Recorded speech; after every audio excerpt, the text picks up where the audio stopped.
अहिलेको सरकारका विरोधीहरूलाई एकजुट भएर यो सरकारलाई विस्थापित गर्ने बाटो खोलिदिएको छ।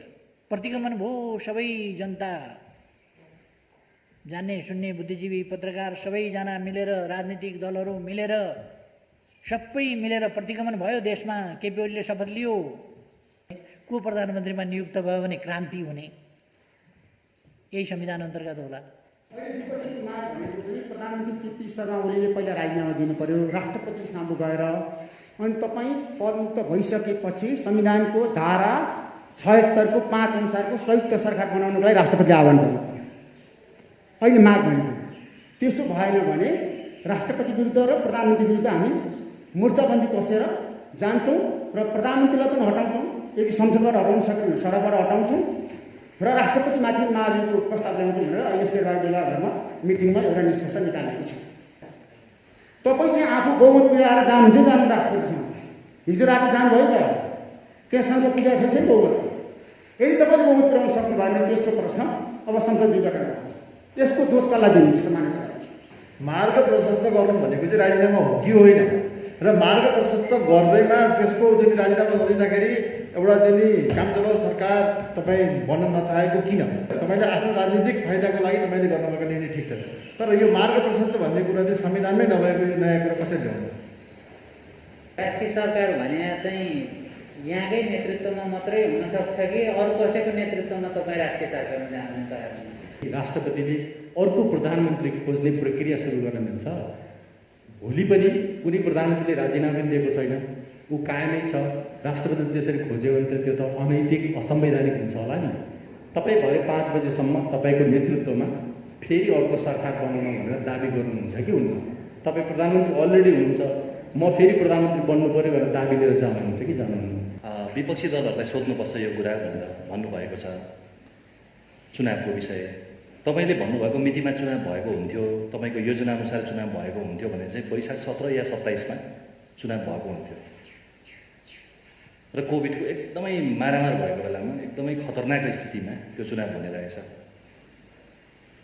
कति घातक समय रहेछ। अहिले त हामी पछाडिबाट हेर्न सकिने भयो नि त, समय बितिसकेपछि। त्यसैले पनि संविधानले निर्दिष्ट गरेको 5 वर्षको समय पुरा गर्नु अहिले हामीलाई यो जनस्वास्थ्यको कोणबाट पनि झन् महत्त्वपूर्ण भयो यो कुरा। तर किन यसलाई चाहिँ सिधा या घुमाउरो बाटोबाट त्यतैतिर लैजाने काम हुँदैछ? एउटा जिज्ञासा यो अझै पनि बाँकी रह्यो। विमलजीले सोधेको अझै बाँकी रह्यो। अब चाहिँ तपाईँको मनमा भित्र कतै अब त लागेको हुनुपर्ने हो कि त्यो जब अदालतले पनि फैसला गरिसक्यो पुस 5 गते मैले संसद विघटन गरेको काम चाहिँ राजनीतिक हिसाबले पनि अनुपयुक्त, संवैधानिक हिसाबले पनि गलत थियो भन्ने कुरा तपाईँले अब कन्जम्सनको लागि भन्दा त भन्नुहुन्छ होला, तर एक्लै बसेको बेला तपाईँलाई कतै लागेको छ कि छैन यहाँ चाहिँ अलिकति बेठिक भयो, संविधान मिचियो यहाँ भन्ने कुरा तपाईँलाई कतै लागेको छ कि छैन? यो मलाई जान्ने जिज्ञासा छ। 1 महिनाभित्र फेरि कसैले विश्वासको मत दिएन भने अनि विघटन गर्यो भनेर आरोप लगाउन पाइने छैन। उहाँहरूले मलाई लखेट्ने, लखेटेको लखेटै गर्ने, अनि मैले किस्तीमा लगेर चढाइदिनु पर्ने, साधारण सदस्यताबाट समेत हटाउने।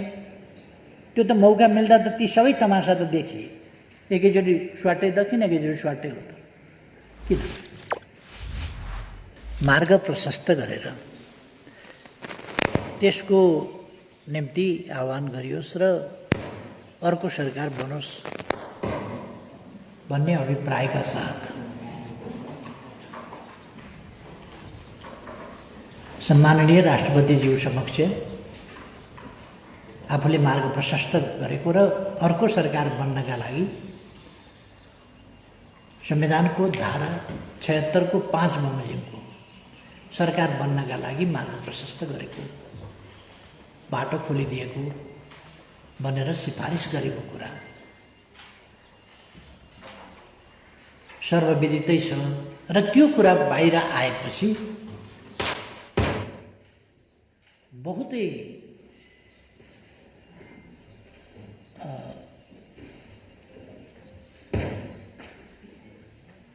कृत्रिम नाटकीय व्याख्याहरू हुने गरेको पाइयो। मानिलिउँ यो असाध्यै नयाँ कुरो अचानक आइपुग्यो जस्तो। यदि यो नगरीय र विश्वासको मत लिएको भए विश्वासको मत प्राप्त हुँदैनथ्यो भन्ने कुरा त्यो स्पष्ट छ। त्यसको व्याख्यामा म बसिजान्छु। विश्वासको मत प्राप्त हुँदैनथ्यो। फेरि जाने संविधानको धारा 5 कै प्रक्रियामा हो। त्यसो भइसकेपछि हामीले जेठ 15 गते संविधानले नै तोकेको छ बजेट प्रस्तुत गर्नुपर्छ। त्योभन्दा अगाडि नीति कार्यक्रम प्रस्तुत गर्नुपर्छ। नीति कार्यक्रम र बजेट प्रस्तुत गर्न नयाँ सरकार बन्नेलाई 14 गते सरकार बन्यो भने 15 गते बजेट कसरी पेश गर्ला? 13 गते 12 गते 11 गते सरकार बन्यो भने बजेट कसरी पेश गर्ला? आफ्ना नीतिहरू कसरी सूत्रीकृत गर्ला? कार्यक्रमहरू कसरी तर्जुमा गर्ला? हामीसँग समय धेरै छैन। आज 7 गते भइसक्यो। त्यसकारण हामीले समय लिएर विश्वासको मत लिने कर्मकाण्ड पूरा गरेर अनि विश्वासको मतबाट फेरि पराजित भएर 5 मा गइरहने समयको सुविधा हामीलाई छैन। 5 मै जान पर्ने भइसकेपछि प्रधानमन्त्रीले मार्ग प्रशस्त गरिदिनु र सरकार गठनको बाटो खोलिदिनु समयको चापको हिसाबले र परिस्थितिको हिसाबले उचित मात्रै होइन कि अपरिहार्य भइसक्यो, अत्यावश्यक भइसक्यो। तसर्थ अर्को सरकार बनोस्, वैकल्पिक सरकार बनोस् भनेर वैकल्पिक सरकार निर्माणका लागि आह्वान गर्नका निम्ति यो कुनै छलेर सरकार जोगाउन छलेर सरकार कब्जा गर्न खोजिएको छैन। यो सिलसिला गत 1 वर्षभन्दा बढी समयदेखि चलेको छ। सरकार अरू सबै कुरा छोडेर सरकार परिवर्तनको एक मात्रै उद्देश्य अथवा प्रधानमन्त्रीलाई पदबाट हटाउनु मात्रै उद्देश्य, कुनै विकास निर्माणका काम नभएर होइन, अरू कुनै उपयुक्त कारणका साथ होइन, आग्रहवश र आफू सरकारमा पुग्ने इच्छा वा अस्थायी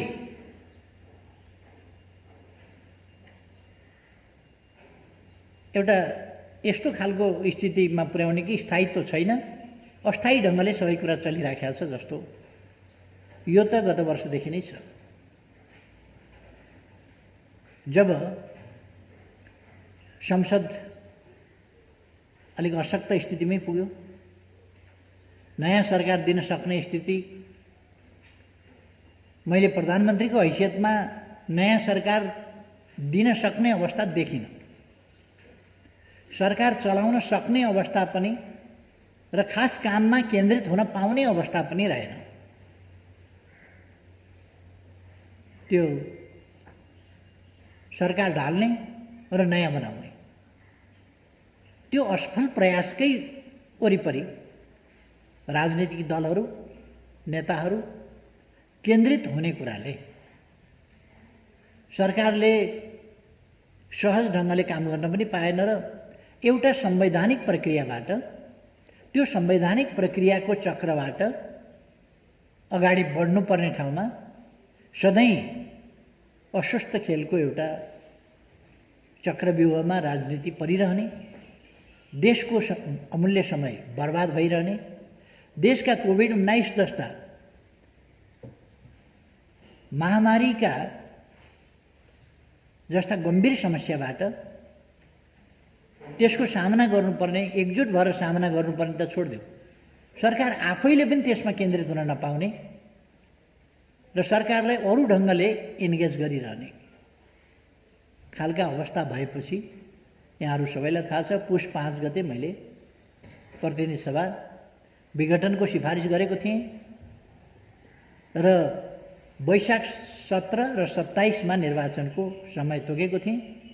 अहिलेसम्ममा यो दौडधुप उछलकुद सबै समाप्त हुन्थ्यो र ताजा जनादेशका साथ यति बेला नयाँ सरकार बनिसकेका हुन्थ्यो र देश संविधानअनुसार सङ्घीय लोकतान्त्रिक गणतन्त्रलाई सुदृढ गर्दै राजनीतिलाई अस्वस्थताबाट स्वस्थतातिर, अनुचित अभ्यासहरूबाट उचित अभ्यासतिर,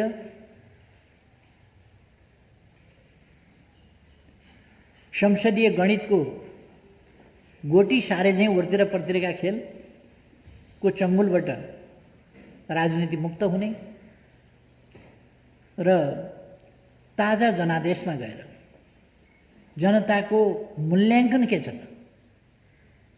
जनताको अभिमत के छ र जनताले आदेश के दिन्छ त्यसअनुसार राष्ट्रिय राजनीति चल्ने, सरकार गठन हुने, चल्ने, यी सबै कुरा जनताको मूल्याङ्कनका आधारमा, जनताले दिएको ताजा जनादेशका आधारमा चल्ने कुरा उपयुक्त हुन्छ भनेर नै मैले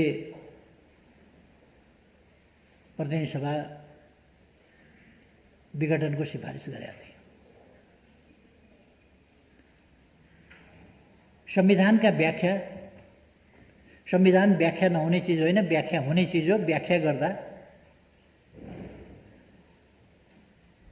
देशको राजनीतिक परिस्थिति र परिस्थितिसँग मिलाएर परिस्थितिलाई विश्लेषण गर्ने र परिस्थितिमा पैदा भएका समस्याहरू समाधान गर्ने गरी नै संविधानको कार्यान्वयन हुने हो।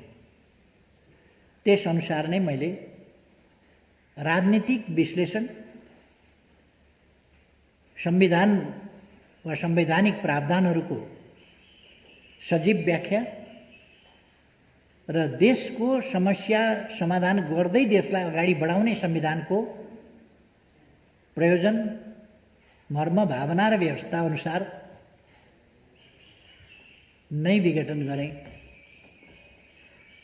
अदालतको व्याख्या फरक रह्यो र प्रतिनिधि सभा पुनर्स्थापित भयो। त्यसबेला के भनियो भने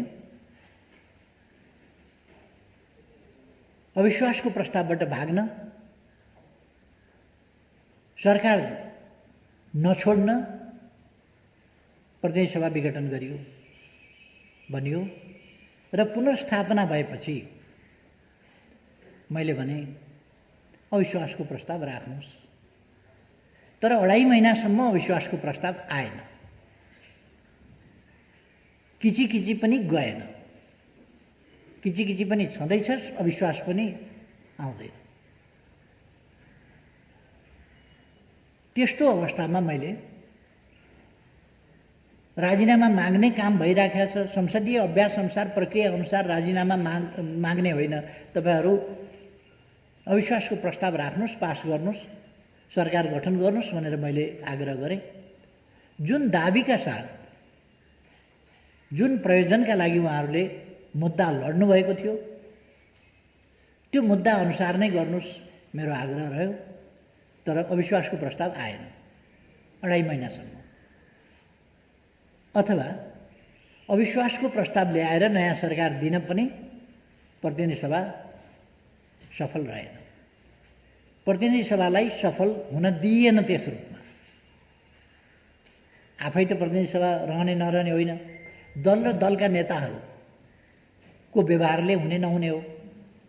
प्रतिनिधि सभालाई काम गर्न पनि नदिने, प्रतिनिधि सभालाई प्रभावकारी हुन पनि नदिने, सरकारलाई निर्वाध काम गर्न पनि नदिने र अर्को सरकार, वैकल्पिक सरकार दिनुहोस् न त भन्दा दिन पनि नसक्ने। 2.5 महिनासम्मको प्रतीक्षा र अर्को वैकल्पिक सरकार दिनुहोस् भन्ने मेरो आग्रह, त्यो सफल नभएपछि मैले विश्वासको मत मागेँ। त्यसो भए मैलाई विश्वास दिनुहोस् न त। तपाईँहरू वैकल्पिक सरकार दिन सक्नुहुन्न भने मलाई विश्वास दिनुहोस्। म तपाईँहरूसँग सल्लाह गरेर परामर्शमा सहमतिका साथ अगाडि बढ्न तयार छु। तनाव होइन राष्ट्रिय राजनीतिको। मैले यहाँहरूले मेरो मन्तव्य पनि मेरो प्रतिनिधि सभामा मैले विश्वासको मत किन दिनुहोस् भनेर माग्दा बोलेका कुराहरू पनि यहाँहरूलाई याद होला। मैले भने राष्ट्रिय राजनीतिलाई यति बेला जति बेला हामी कोभिडको मारबाट पनि अगाडि आक्रान्त भइराखेका छौँ, त्यस्तोमा यस्तो परिस्थितिमा वैकल्पिक सरकार बन्न सकेन, बन्न सक्दैन भने मलाई समर्थन दिनुहोस्। मैले विश्वासको मत मागेँ। विश्वासको मत नदिनका लागि राष्ट्रिय राजनीतिमा यस्तो फोहोरी घिनलाग्दो चक्रव्यूह, यो महाभारतकालीन चक्रव्यूहमा नीति विधि तोडेर, युद्धका नियमहरू तोडेर, आचार संहिता तोडेर, मर्यादाहरू तोडेर, इमान जमान छोडेर घेराबन्दी गरेर अभिमन्युको हत्या भएको थियो। यसपल्ट विश्वासको मत नपुगोस् भन्नका लागि दलहरूभित्रै विग्रह, दलहरूको मर्यादा, दलहरूको अनुशासन, दलीय अनुशासन, लोकतान्त्रिक मूल्य मान्यता पनि छोडेर दलभित्रैबाट समेत तपाईँ सोच्न सक्नुहुन्छ 27 जना मान्छे गुटगत हिसाबले अनुशासनहीन ढङ्गले लोकतान्त्रिक मूल्य मान्यता विपरीत अनुपस्थित हुने र सरकार डाल्ने खेलमा दलभित्रैबाट विपक्षीसँग मिल्ने र विपक्षीसँग मिलेर सरकार ढाल्न खोज्ने खालका प्रयासहरूलाई लोकतन्त्रमा के भनिन्छ? के यी प्रयासहरू स्वस्थ प्रयास हुन सक्छन्? लोकतान्त्रिक मूल्य मान्यता अनुसारका हुन सक्छन्? यी प्रयासहरू, यस्ता प्रयासहरू कुनै पनि हिसाबले नैतिक हुन सक्छन्? त्यस्तो होइन। त्यहाँसम्मका प्रयास भए।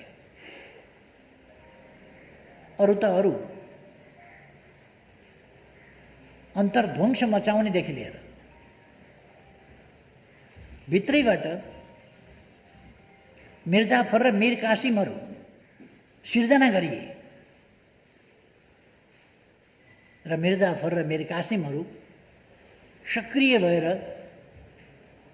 इतिहासमै कलङ्कित हुने खालका अपराधिक क्रियाकलापहरू गरे सरकार ढाल्ने प्रयोजनका लागि, विश्वास प्राप्त नहोस् भन्नका लागि। विश्वास प्राप्त भएन। त्यसपछि संविधानको धारा 76 को उपधारा 2 बमोजिमको सरकार बनोस् भनेर 3 दिनको समय सम्माननीय राष्ट्रपतिज्यूले उपलब्ध गराउनुभयो। फेरि विकल्प पनि दिन नसक्ने, वैकल्पिक सरकार पनि दिन नसक्ने,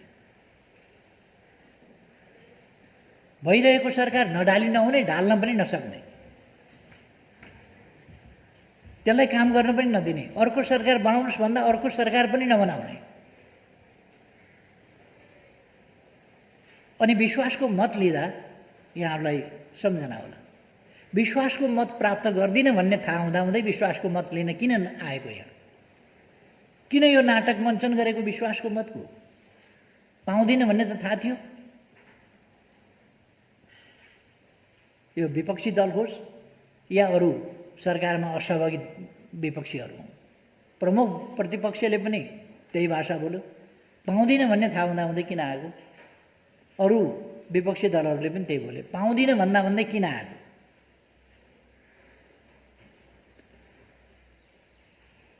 प्रमुख प्रतिपक्ष बाहेकका दलहरूले के भने, तपाईले यो संसदमा विश्वासको मत लिन नैतिक हिसाबले पनि आउन मिल्दैन। अब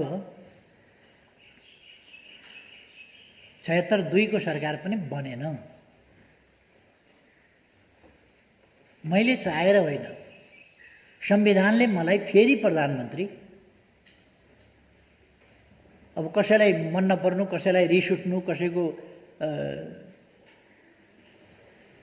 कसैलाई बढी त्यो अप्रिय कुरा लाग्नु बेग्लै कुरा हो, तर संविधानले त्यही भन्छ, 76-2 अनुसारको सरकार बनेन भने 3 को बनाऊ। 3 को सरकार बनाए। 1 महिना समय छ, 1 महिनाभित्र विश्वासको मत लिन सकिन्छ। तर मलाई थाहा छ अस्ति भर्खर अविश्वासको प्रस्ताव राख्न सक्ने अवस्थामा विपक्षी राजनीतिक दलहरू छैनन्। त्यो 2.5 महिनाको अभ्यासबाट देखियो। अविश्वास राख्नका लागि संसद फिर्ता पाऊँ भनेको, प्रतिनिधि सभा फिर्ता पाऊँ भनेको अविश्वास राख्ने स्थिति भएन। त्यसपछि विश्वासको मत मैले प्राप्त गर्न सक्ने स्थिति भएन। विश्वासको मत नदिएर सरकार ढाल्नलाई व्हिप उल्लङ्घन गर्ने, आदेशको पालना नगर्ने, दलीय मर्यादा, लोकतन्त्रको आधारभूत मूल्य मान्यता समेतको धज्जी उडाएर अनुपस्थित बस्ने सम्मका अलोकतान्त्रिक हरकतहरू संसदभित्र पसाइए, लोकतन्त्रभित्र पसाइए, लोकतन्त्रको हुर्मत लिने काम गरिए। यो एउटा सरकारको मात्रै प्रश्न होइन, लोकतन्त्रको प्रणालीको प्रश्न हो र प्रणालीको हुर्मत लिने काम भयो। विश्वासको मत आएन, विश्वासको मत पाउने स्थिति छैन। 2 को सरकार पनि बनेन। अब 3 अनुसारको सरकारले फेरि समय विश्वासको मत पाउन्न भन्ने थाहा हुँदाहुँदै, साथीहरूले अस्ति गरेका बहस जस्तै विश्वासको मत पाउँदिन भन्ने थाहा पाउँदै विश्वासको मत पर्खिएर यसरी समयले चापेको बेला नीति कार्यक्रम बजेट, अरूभन्दा पनि बजेट जेठ 15 गते त ल्याउनै पर्छ सरकारले। त्यसकारण वैकल्पिक सरकार बन्ने अवसर दिने हो भने तत्काल दिन जरुरी छ। यो त कसैको अधिकार खोजेको कुरा त होइन नि। मैले भने मार्ग प्रशस्त गरिदिएको छु, मैले मार्ग प्रशस्त गरेको छु। अर्को सरकार बनाउनका लागि वैकल्पिक सरकार बनाउन आह्वान गर्ने, समय दिने काम सम्माननीय राष्ट्रपतिज्यूबाट होस्। मैले भने यसमा षड्यन्त्र कहाँ भयो, बन्न नदिएको कहाँ भयो? अनि 1 दिनको समय दिएको 21 घण्टा जोडेर कति 2.5 महिना दिँदाखेरि किन थोरै भयो त? 2.5 महिना पनि पर्याप्त त भएन। अविश्वासको प्रस्ताव त कसैले राख्न सकेन 2.5 महिनामा। अनि 2.5 महिना नै दिने कि कति दिने त? 2.5 महिनामा नभएको अस्ति 3 दिन दिएको, 3 दिनमा पनि त हुन सकेन। हुन सक्ने हो भने 24 घण्टामा के भयो? दलहरू मिलेर जाँदाखेरि भइहाल्छ। दलहरू मिलेर जाँदाखेरि आज त दिनभरि त होला नि त, 5 बजेसम्म। दिनभरिमा दलहरू मिलेर जान सकिँदैन? त्यो गए भयो। वैकल्पिक सरकार बनाए भयो। वैकल्पिक सरकार बनेमा मैले स्वागत गर्नेछु। अथवा म फेरि पनि आह्वान गर्छु, कुनै षड्यन्त्र होइन, तपाईहरु सरकार बनाउनुहोस्, वैकल्पिक सरकार बनाउनुहोस्। म दलहरूलाई, दलका नेताहरूलाई आग्रह गर्छु, बनाउनुहोस् वैकल्पिक सरकार। मेरो रचनात्मक सहयोग हुनेछ। यस्तो सधैँको खिचखिच, सधैँको किचपिच होइन। सहयोगका साथ मेरो दल त्यस सरकारलाई सहयोगी भावनाका साथ अहिलेको कोभिडको विरुद्ध र अघि पछि पनि अरू इस्युमा पनि सहयोगी भावनाका साथ मेरो दल प्रस्तुत हुनेछ। सरकार बनाउनुहोस्। सक्नुहुन्न भने मलाई समर्थन गर्नुहोस्। कसले विघटन गर्न खोज्यो संसद, मलाई समर्थन गर्नुहोस्।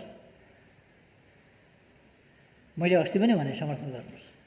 समर्थन पनि नगर्ने, आफू बनाउन पनि नसक्ने कि मलाई समर्थन गर्नुहोस्, राष्ट्रिय सरकार बनाऊ, आउनुहोस् न त। समर्थन मात्रै गर्ने होइन, सहयात्रा गरौँ।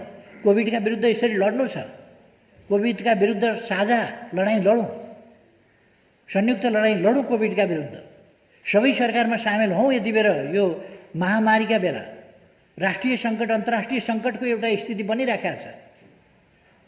यस्तो बेलामा हामी सबै मिलेर कोभिड-19 का विरुद्ध लडौँ। राष्ट्र एकजुट भएर लडौँ। तपाईँहरू बनाउनुहोस्, रचनात्मक भूमिका हाम्रो हुनेछ। छलफल गरौँ। अझ मैले आज बिहान मात्रै शेरबहादुर देउवाजीलाई फोन गरेर कुरा गरेँ, तपाईँहरू सरकार बनाउनुहोस्, हामी प्रतिपक्षमा बसेर शान्त, संयमित र सहयोगी भूमिकाका साथ प्रस्तुत हुनेछौँ। तपाईँहरू बनाउनुहोस् सरकार, होइन राष्ट्रिय सरकार बनाऊ,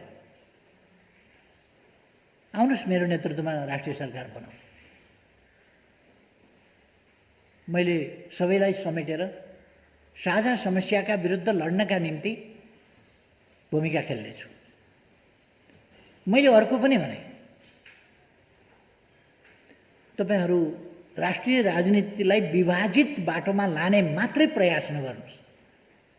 यदि तपाईहरूको उपयुक्त विकल्प केही छ भने त्यो प्रस्तुत गर्नुहोस्, म त्यसमा पनि भन्छु। उपयुक्त विकल्प केही छ भने प्रस्तुत गर्नुहोस्। कमसेकम हिम्मतका साथ विकल्प यो हो, यस विकल्पमा संयुक्त रूपले जाउँ भनेर भन्नुहोस्। त्यो पनि उहाँहरू गर्न नसक्ने। उहाँहरू पोलिटिक्सलाई, राजनीतिलाई कन्फ्रन्टेसनतिर, तनावतिर, परस्परमा घृणातिर, हिजोदेखि आजसम्म बोलिएका, हिजो बेलुकादेखि आजसम्म बोलिएका हामी भाषाहरू हेरौँ, कस्ता भाषा, गाली गलौज। संविधान के भयो? कसले थिचोमिचो गर्यो संविधानमाथि? वैकल्पिक सरकार बनाउन छोडिदिँदाखेरि पनि संविधानमाथि थिचोमिचो हुन्छ, मार्ग प्रशस्त गरिदिँदाखेरि पनि थिचोमिचो हुन्छ। कन्क्लुजन त्यही हो। अनि म लिन्न, मैले हात उठाएँ, म हार्छु। विश्वासको मत लिएँ भने म हार्छु, हारेपछि 5 मा जाने हो। अब 5 मै जाने हो भने जाउँ नि त 5 मै। त्यसैबाट तपाईँहरू सरकार बनाउनुहोस् र नीति कार्यक्रम बजेट सबै पेश गर्नुहोस् भन्ने कुरा के यो सङ्घीय लोकतान्त्रिक गणतन्त्र विरुद्ध हुन्छ? के यो लोकतन्त्र विरुद्ध हुन्छ? के यो संविधान विरुद्ध हुन्छ? के यो आजको आवश्यकता विरुद्ध हुन्छ? के कोभिडका विरुद्ध संयुक्त ढङ्गले लड्ने हाम्रा आवश्यकताका विरुद्ध हुन्छ? यो राष्ट्र यति बेला तनावतर्फ होइन, तनाव शिथिलीकरण र एकताबद्ध भएर अगाडि जानुपर्ने बेला। तनाव मात्रै किन गर्ने? कोही राष्ट्रपतिलाई महाअभियोग लगाउनुपर्छ भनेको छ। राष्ट्रपतिलाई महाअभियोग लगाउने आक्रोश, कुण्ठा अथवा के हो यो? राष्ट्रपतिलाई हामीले संविधानमा के अधिकार दिएका छौँ? प्रधानमन्त्रीमाथि ल्याऊ न, अविश्वास प्रस्ताव ल्याऊ, बहुमत ल्याऊ, बनाऊ, सरकार बनाऊ भनेकै छ त। अविश्वास प्रस्ताव पनि ल्याऊ भनेको, अर्को सरकार बनाऊ भनेकै हो। अहिले पनि भनेको छ वैकल्पिक सरकार बनाऊ भनेर साथीहरूलाई भनेको छ। अनि प्रधानमन्त्रीले संविधानमा लेखेको कुरा के छ भने प्रधानमन्त्रीले जे सिफारिस गर्छ, मन्त्री परिषदको सिफारिस प्रधानमन्त्रीद्वारा जे राष्ट्रपति कहाँ जान्छ त्यही राष्ट्रपतिले गर्नुपर्छ। अनि राष्ट्रपति माथिको आक्रोश किन? यो गणतन्त्र विरुद्धको खेल हो। यो राष्ट्रपतिको विरोध, गणतान्त्रिक संस्था, गणतान्त्रिक प्रणाली र गणतन्त्रको सर्वोच्च संस्था, गणतन्त्रको प्रतीक हो राष्ट्रपति। राजतन्त्रको प्रतीक हुन्छ राजा, गणतन्त्रको प्रतीक हुन्छ राष्ट्रपति। राष्ट्रपति राजतन्त्रमा हुँदैन, राजा गणतन्त्रमा हुँदैन। त्यस अवस्थामा राष्ट्रपतिको हुर्मत लिने काम, राष्ट्रपतिको अपमान गर्ने काम, राष्ट्रपति संस्थाको मर्यादा घटाउने काम आफ्नो पार्टीको भएन वा आफ्नो स्वार्थ अनुसार भएन भने राष्ट्रपतिका संवैधानिक सीमा र काम कर्तव्यहरू त बुझ्न पर्छ होला नि। अर्को, हामी कस्तो सभ्य असभ्य के समाज निर्माण गर्न खोजिरहेका छौँ? हामीले सभ्य समाज निर्माण गर्नु पर्दैन। म जवाबदेही छु प्रधानमन्त्रीको हैसियतमा। मैले गरेको सिफारिसप्रति म जवाबदेही छु। पहिले पनि म जवाबदेही थिएँ, मैले गरेको हो। अहिले पनि म जवाबदेही छु, मैले गरेको हो। राष्ट्रपति समक्ष सिफारिस र यहाँ संविधानको व्याख्या गर्ने स्वतन्त्र न्यायपालिका होला। पहिले पनि संविधानको व्याख्या गरेको देखिएको छ। वैकल्पिक सरकारका लागि मार्ग प्रशस्त गरेर सरकार बनाउनुस् भन्दा कसरी वैकल्पिक सरकारको बाटो थुनेको हो र, छिकेको हो र? यो बाटो खोलिदिएको छ।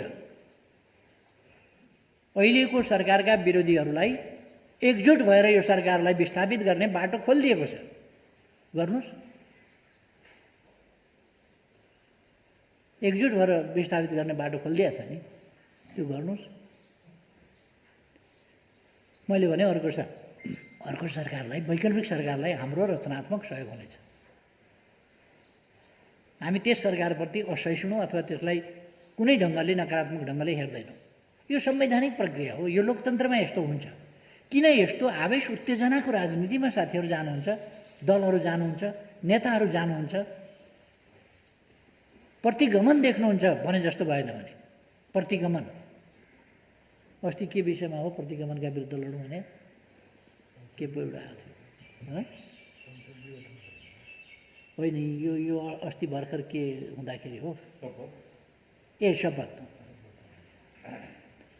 सरकार बन्यो, मैले शपथ ग्रहण गरेँ, प्रतिगमन भयो। सबै जनता, जान्ने सुन्ने बुद्धिजीवी पत्रकार सबैजना मिलेर, राजनीतिक दलहरू मिलेर, सबै मिलेर प्रतिगमन भयो देशमा। केपी ओलीले शपथ लियो, फेरि शपथ लियो, प्रतिगमन भयो, लडौँ प्रतिगमनका विरुद्ध भन्ने आह्वान हो। ताज्जुब लाग्छ। कसले शपथ ग्रहण गर्यो भने, को प्रधानमन्त्रीमा नियुक्त भयो भने क्रान्ति हुने, यही संविधान अन्तर्गत होला। कसले शपथ लियो भने प्रतिगमन हुने, प्रतिक्रान्ति हुने। ती मान्छेले लोकतन्त्र सिकाउने जो लोकतन्त्रका विरुद्ध लडेर लोकतन्त्रलाई पराजित गर्न नसकेर लोकतन्त्रले पराजित गरेपछि लोकतन्त्रलाई आधा मनले स्वीकारेर चलिरहेका छन्, तिनै मान्छेले लोकतन्त्र पढाउने। जे होस्, यतापट्टि म जान चाहन्न अहिले। मेरो भनाइ के हो भने, आवेश उत्तेजनामा चल्ने समय छैन। हामीले अहिले देशको परिस्थितिलाई यस्तो महामारीका बेला गम्भीरतापूर्वक लिनुपर्दछ र साझा प्रयासबाट यसको समाधान गर्नुपर्दछ। साझा प्रयासबाट। त्यो साझा प्रयास मलाई समर्थन गरेर हुनसक्छ, वैकल्पिक सरकार बनाएर हुन सक्दछ, अर्को विकल्प कसैले अगाडि सारे पनि हुन्छ, त्यो विकल्प सार्नुहोस् अगाडि, त्यो गरे पनि हुन्छ। मेरो पहिलो चोइस त आफै विकल्प हो, किनभने मलाई चाहिँ कसैले अविश्वास पनि राख्न सकेन, हटाउन पनि सकेन। अब यदि हटाउने बाहेक अर्को विकल्प हुन सक्दैन भनेर हटाउने दिनको प्रतीक्षा गर्ने हो भने त्यो दिनको प्रतीक्षा गर्दा गर्दै संसद विघटन हुने स्थितिमा पुग्ने खतरा। किन यो 2-3 पुर्याएको त उहाँहरूले हो नि, 2बाट 3, 3बाट 5 पुर्याएको त उहाँहरूले हो। उहाँहरूले अहिले अत्तो थापेको के भने 4 दिन पछाडि संसद बोलाएर विश्वासको मतमा पराजित भएर जाने हो भने 12-13 गते नयाँ सरकार बनेर बजेट कसरी पेश गर्छ? त्यसकारण यो त छोटो बाटो सजिलो बनाइदिएको छ, यसमा अल्मलिनु पर्ने आवश्यकता छैन। त्यसकारण मेरो चाहिँ पत्रकार साथीहरू मार्फत तपाईहरूलाई पनि यस विषयलाई सही ढङ्गले बुझिदिन म आग्रह गर्न चाहन्छु। यसमा कुनै देशको हितभन्दा परतिर संविधानको मर्म र भावना, अक्षर र व्यवस्था प्रबन्धभन्दा परतिर केही पनि छैन र यसमा हामी सबै एकजुट भएर देश लाग्नुपर्ने अवस्था छ भनेर मैले फेरि जोड दिन खोजेँ। आज 5 बजेसम्मको समय छ। कसैले वैकल्पिक सरकार दियो भने ठिक छ। म त अहिले पनि भन्छु, कृपया आउनुहोस्, राष्ट्रिय सरकार बनाऊ, सहमतिको सरकार बनाऊ र सहमतिका साथ अगाडि बढौँ। सहमतिका साथ कोभिड-19 जस्ता कुराहरूको सामना गरौँ र देशलाई विकासको बाटोमा अगाडि लैजाउँ। लोकतन्त्रलाई स्वस्थ ढङ्गले सुदृढ गर्दै अगाडि जाउँ। अस्वस्थताको बाटोबाट लोकतन्त्र भनेको एउटा स्वस्थताको प्रणाली हो। लोकतन्त्र भनेको अत्तो थाप्ने प्रणाली होइन, सही कुरामा चल्ने प्रणाली हो। त्यसकारण तथ्य सत्यमा आधारित भएर अगाडि बढौँ, स्वस्थताका साथ अगाडि बढौँ, लोकतन्त्रलाई सुदृढ गरौँ। यही कुरा मैले भन्न खोजेको हुँ। फेरि एकपल्ट दोहोऱ्याएर भन्न चाहन्छु, राष्ट्रिय सहमति कायम गरौँ, सहमतिको सरकार बनाएर अगाडि जाउँ, सहमतिका साथ राष्ट्रिय समस्या समाधान गरौँ। यही मेरो आग्रह।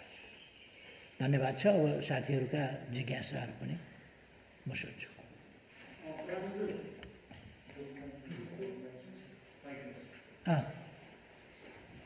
विपक्षी माग भनेको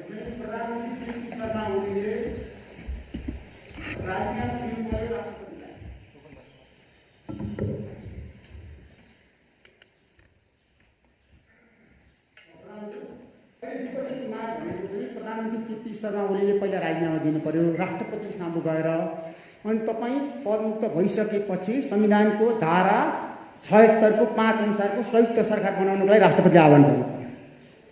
अहिले माग भनेको त्यसो भएन भने राष्ट्रपति विरुद्ध र प्रधानमन्त्री विरुद्ध हामी मोर्चाबन्दी कसेर जान्छौँ र प्रधानमन्त्रीलाई पनि हटाउँछौँ। यदि संसदबाट हटाउन सकेन सडकबाट हटाउँछौँ र राष्ट्रपतिमाथि महाभियोगको प्रस्ताव ल्याउँछौँ भनेर अहिले शेरबहादुर देउवा घरमा मिटिङमा एउटा निष्कर्ष निकालेको छ। त्यसमा चाहिँ तपाईँको पार्टीको वरिष्ठ नेता माधव कुमार नेपालले पनि के भन्नुभयो भनेदेखि अहिले भर्खरै म अब केपी शर्मा ओलीको विरुद्धमा जान्छु, सकेसम्म म 40% पुर्याएर ल्याउँछु, पार्टी फोरेर म प्रधानमन्त्री बन्छु, होइन भने तपाईँहरू प्रधानमन्त्री बन्न तयार हुनुहोस्, म साथ दिन्छु भनेर आउनु भएको छ। अब माधव कुमार नेपाललाई तपाईँ कसरी कारवाही गर्नुहुन्छ? कार्यदल बन्यो र रामलाल थापाबादल यहीँ हुनुहुन्छ, तपाईँको उम्मेदवार, उहाँलाई पराजित गरी राष्ट्रिय सभामा। अब तपाईँ पार्टीभित्र अनुशासन कसरी कायम गर्नुहुन्छ? पहिलो प्रश्न। दोस्रो प्रश्न, अबको स्थितिमा यदि 5 वर्षसम्म कुनै पनि पोलिटिकल पार्टीले बहुमत पुर्याउने सम्भावना देखाएको छ, तपाईँ चाहिँ आफू बहुमत पुर्याएर जानुहुन्छ जानु राष्ट्रपतिसँग? हिजो राति जानुभयो भयो, त्यहाँ सङ्घ पुगेको छैन बहुमत। यदि तपाईँले बहुमत पुर्याउन सक्नु भयो भने तेस्रो प्रश्न, अब संसद विघटन गर्नु, यसको दोष कसलाई दिनुहुन्छ? सामान्य कुरा छ।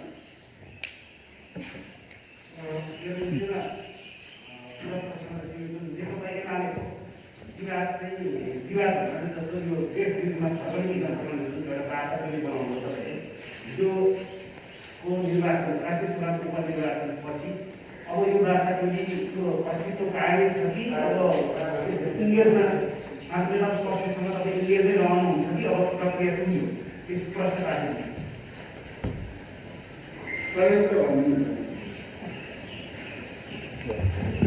अहिले तपाईँले एउटा समानीकरणजीले चाहिँ के गर्नु भने मार्ग प्रशस्त गरेको छु भन्नुभयो होइन। मार्ग प्रशस्त गर्नु भनेको चाहिँ राजीनामा हो कि होइन, र मार्ग प्रशस्त गर्दैमा त्यसको चाहिँ राजीनामा गरिँदाखेरि एउटा चाहिँ नि काम चलाउ सरकार तपाईँ बन्न नचाहेको किन, र तपाईँले चाहिँ राजीनामा भन्ने कुरा स्पष्ट रूपमा किन भन्नु नखोज्नु भएको, र त्यो आधारमा तपाईँले चाहिँ यदि राजीनामा भनेर भन्न नसकेको आधारमा तपाईँले फेरि अरू दिन किन पर्खिनु सक्नु भएन? तपाईँलाई बजेटको पिर रहेछ, तपाईँलाई नीति कार्यक्रमको समस्या रहेछ, अथवा तपाईँलाई देशमा त्यो चाहिँ गैर संवैधानिक हुन्छ अथवा नियम विपरीत हुन्छ भन्ने लागेको छ भने तपाईँलाई अझै समय थियो। तपाईँ किन अप्ठ्यारोमा पार्नुभयो? त्यो पनि ठिक छ, तपाईँले आफ्नो राजनीतिक फाइदाको लागि तपाईँले गर्नुभएको निर्णय ठिक छ, तर यो मार्ग प्रशस्त भन्ने कुरा चाहिँ संविधानमै नभएको यो नयाँ कुरा कसरी ल्याउनु? तपाईँ राजीनामा दिनुपर्ने कुरामा मार्ग प्रशस्त मात्रै कसरी गर्नु? अहिले यतिबाट जाउँ। एउटा सोधिहाल्छु। अच्छा, यो यहाँले चाहिँ राष्ट्रिय सरकारको कुरा गर्नुभयो। राष्ट्रिय सरकार भने चाहिँ यहाँकै नेतृत्वमा मात्रै हुनसक्छ कि अरू कसैको नेतृत्वमा तपाईँ राष्ट्रिय सरकारमा जान तयार हुनुहुन्छ? 4वटा प्रश्न आए। 4वटा प्रश्नमा अरू 2-3वटा प्रश्न पनि मिसिएको छ जस्तो लाग्छ।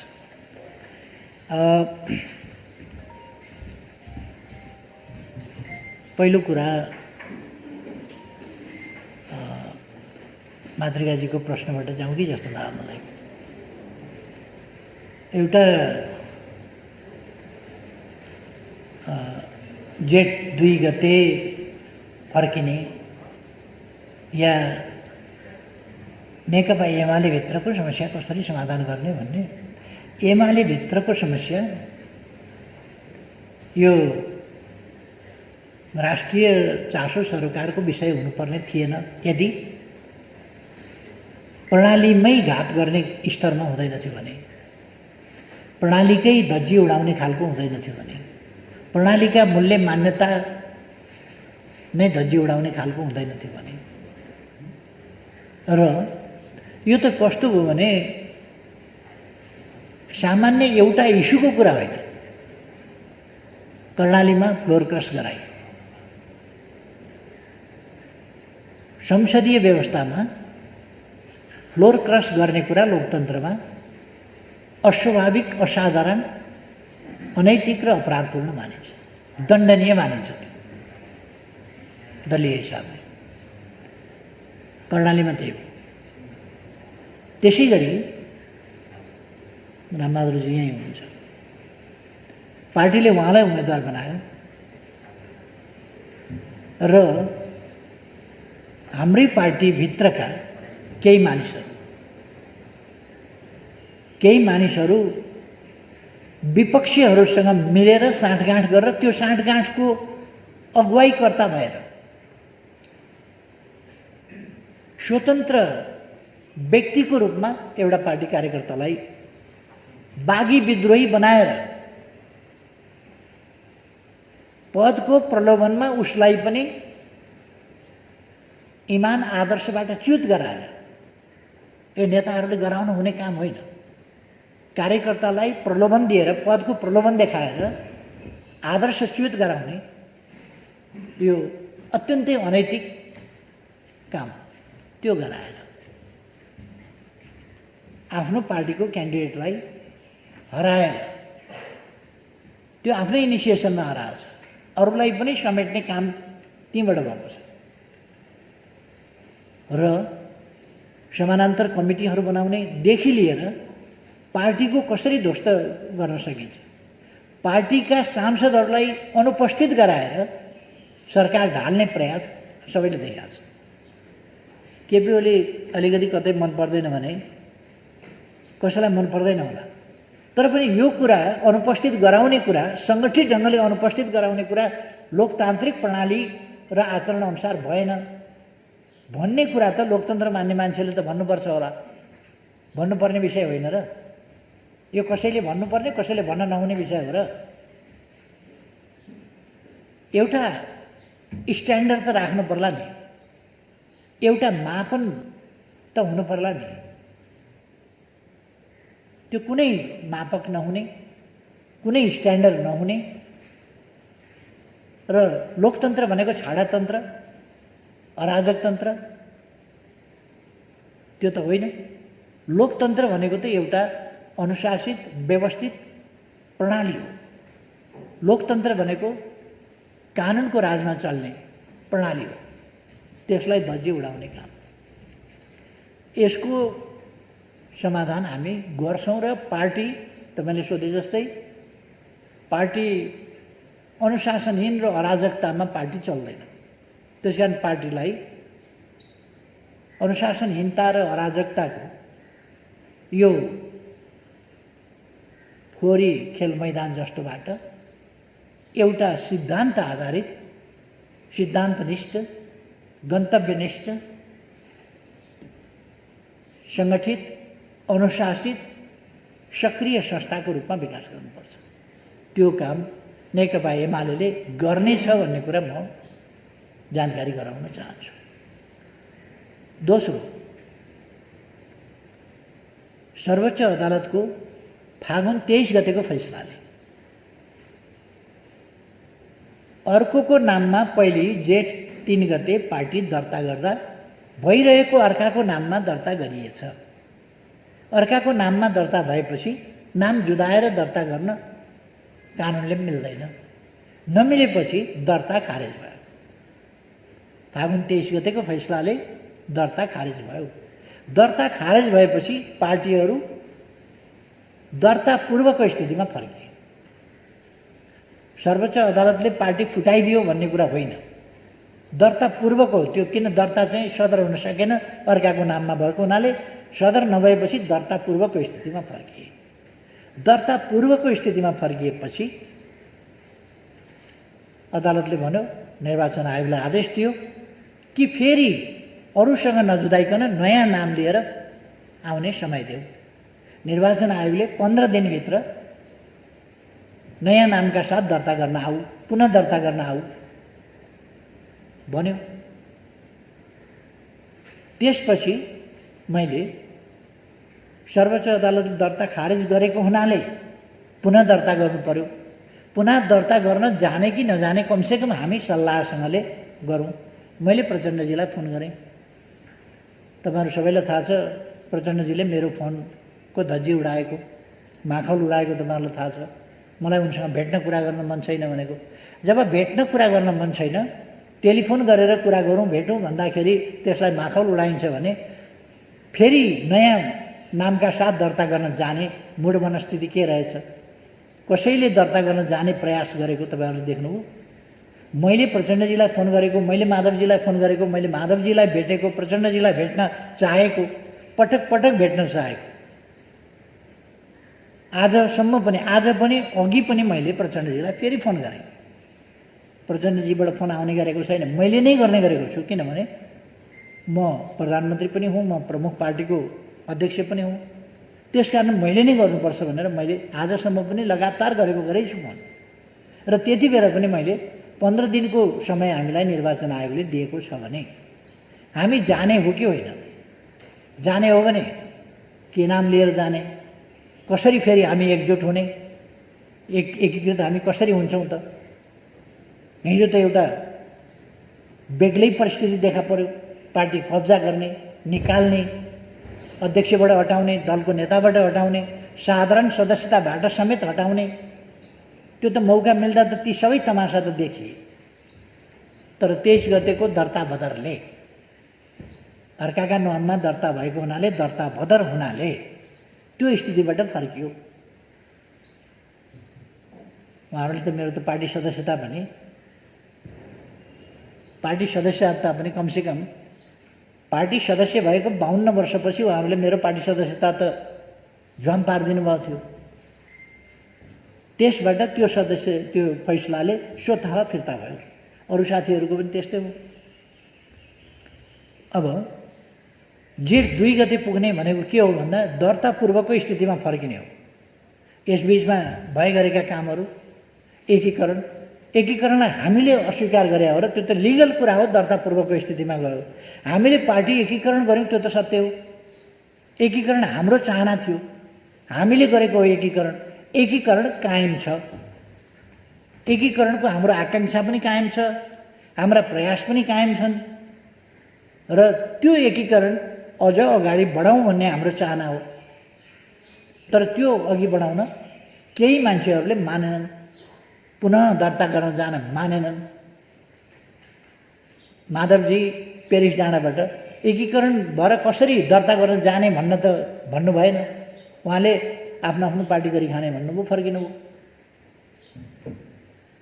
प्रचण्डजी एकीकृत भएर जाउँ भन्नु भएन, विदाई गर्नुभयो उहाँले। मैले फोन गरेर एकीकृत ढङ्गले नै अगाडि बढ्ने बाटो समाउँ भन्दा उहाँले अस्वीकार गर्नुभयो। यस स्थितिमा यो पार्टी अलग अलग हुने स्थिति बनेको हो। यसमा हामीले चाहिँ अलिकति स्पष्ट हुनुपर्छ। र जेठ 2 गते पुग्ने भनेको त्यो अर्थ हो। तर जेठ 2 गते पुग्दा स्वाभाविक रूपमा एकीकरण भएको, एकीकरणको प्रक्रिया 3 वर्ष चलेको, एकीकृत पार्टी बनेको, दर्ता मात्रै बदर भएर हामीले नयाँ पार्टी लानुपर्ने ठाउँमा केही साथीहरू नयाँ दर्ता गर्न अनिच्छुक भए। अहिलेको स्थिति के हो भन्दाखेरि कानुनी रूपले दर्ता खारिज भयो र दर्ता पूर्वको स्थितिमा पुग्यो। एकीकरण कायम छ। यो पोलिटिकल कुरा हो। एकीकरण कायम छ। केही साथीहरू पुनः दर्ता गर्न जान इच्छा गर्नु भएन, मान्नु भएन, अस्वीकार गर्नुभयो। त्यसकारण पुनः दर्ता माओवादी केन्द्र र एमाले पुनः दर्ता गर्न जाने स्थिति भएन। त्यसो भएपछि अलग अलग नाममा पार्टी बसे, तर एकीकरण कायमै रह्यो। जो दर्ता गर्न जान मन्जुर थियो एक्लै जाने कुरा भएन। एक्लै जान त मिलेन। एक्लै जान नमिलेको हुनाले दर्ता गर्न जाने कुरा भएन, संयुक्त रूपमा उहाँहरू मान्नु भएन र दर्ता पूर्वको स्थितिमा फर्किँदा माओवादी केन्द्र र एमाले भयो। एकीकरण सहित हामीले एमाले नाम मन्जुर गर्नु पर्यो, किन नयाँ नाममा त दर्ता हुन जाने कुरा भएन, पुरानै नाममा फर्कियो। नयाँमा नगएपछि एमाले नै नाम भयो, तर यो हाम्रो एकीकृतै पार्टी हो, एकीकरण सहितको पार्टी हो र राजनीतिक रूपमा हामी एकीकृत छौँ। दर्ता पूर्वको स्थिति त्यो हो। त्यसलाई अस्वीकार गर्न सकिँदैन। त्यो एकीकरणबाट आएका साथीहरू जो त्यसरी आए एकीकृत छन्, एकीकरण छँदैछ। त्यसकारण कोही पनि एकीकृत भएका साथीहरू पूर्व माओवादी केन्द्रमा फर्किएन, एकीकृत पार्टीमै बसे। अवस्था त्यो हो। त्यसकारण यसमा इन्गेज गर्ने कि नगर्ने भन्ने कुरा होइन। हामीले पोलिटिकल्ली गरेको एकीकरण कायम छ, एकीकरणै हो। नाम एमाले भयो, किनभने अर्को नाम लिएर दर्ता गर्न जान अर्को पार्टी मानेन।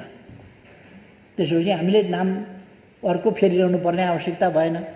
पहिलेकै जुन थियो त्यही भयो। यसमा म त्यो स्पष्ट गर्न चाहन्छु।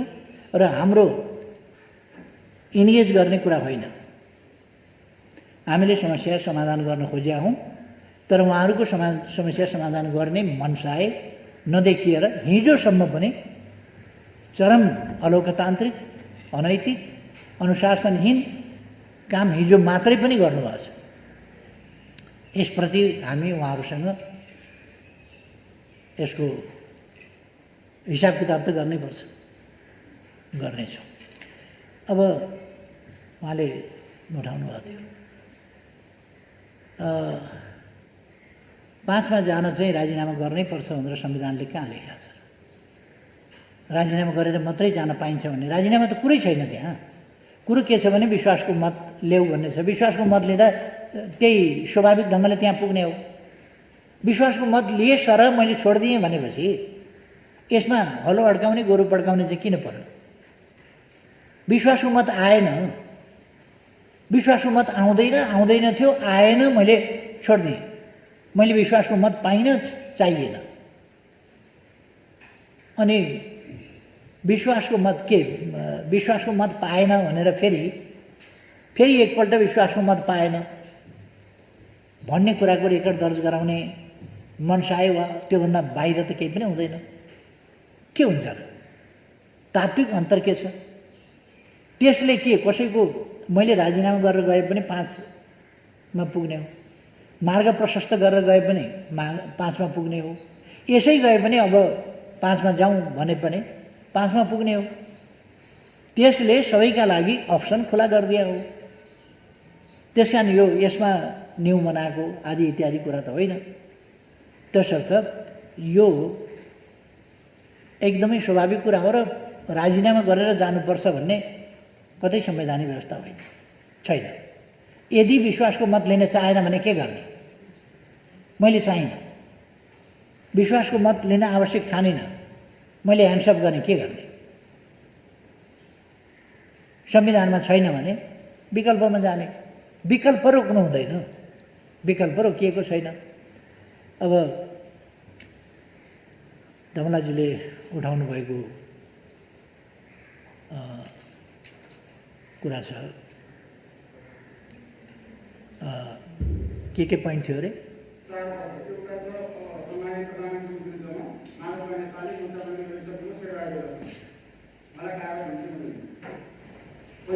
दोस्रो प्रश्न, अब कसैले गोमत पुर्याएन भने र प्रधानमन्त्रीले गोमत पुर्याउनलाई पहल गरे कि नगरे साँझ 5 बजीसम्म जसमा सम्पूर्ण बाटो भइरहेको छ। मन्त्र ठाकुर राजेन्द्र मन्त्रीसँग यो राज्यसम्मका भएर हिजो आएको छ। उहाँलाई सरकारमा लिएर तपाईँ फेरि पनि बहुमतकै सरकार बनाउने कि मुलुकलाई चुनावमा लिएर जाने? तेस्रो प्रश्न चाहिँ राष्ट्रपिता महामुलालाई माओवादी केन्द्र नेपाली कङ्ग्रेस सहमत भइसकेको अवस्था छ, पहिलेलाई कसैले माओवादी र नेपाली कङ्ग्रेस र माओवादी सहमत भइसकेको अवस्था। अनि सहमत हुँदा के हुन्छ? सङ्ख्या दुध उम्लिन्छ। 61 र कति 50, 61 र 49 110 भयो होइन अनि 110ले सरकार बन्छ त 121 त मसँग छ अनि के चिताएको त त्यो त्यसको केही अर्थ भएन उहाँहरू मिल्नु भएको जसपाले उहाँहरूलाई समर्थन गरेको थाहा छैन मलाई म भनिरहेको छु अहिले पनि म चुनावमा नलैजाउँ देशलाई कि वैकल्पिक सरकार बनाउनुहोस् कि मलाई समर्थन गर्नुहोस् यो पनि मन्जुर छैन त्यो पनि मन्जुर छैन भने विकल्प के छ त त्यो पनि अगाडि सार्नुहोस् न त त्यो पनि अगाडि सार्नुहोस् अनि उहाँहरूले मलाई लखेट्ने लखेटेको लखेटै गर्ने अनि मैले किस्तीमा लगेर चढाइदिनु पर्ने उहाँहरू कुरा गर्न पनि तयार नहुने म कुरा गरौँ भनिराखेको छु उहाँहरू त्यो कपडा बुन्ने तानको सटर जस्तो दक्षिण उत्तर गरेर यहाँ बिचमा किन अडिनुहुन्न बनाऊ सरकार मिलाऊ भन्दाखेरि किन मान्नुहुन्न एकैचोटि स्वाटै दक्षिण एकैचोटि स्वाटै उत्तर किन त्यो उत्तर दक्षिण नि त्यो ब्याट्सम्यानले ब्याट्सबाट बल उम्कायो अर्काले च्याप्प समातिसक्यो अब रन बनाउँछु भनेर कुदेर हुन्छ त्यसपछि कुदेर हुन्छ बल अर्काले समातिसकेपछि अनि रन बनाउन कुद्ने यो जति उत्तर दक्षिण रन बनाउन कुदे पनि कति रन बन्छ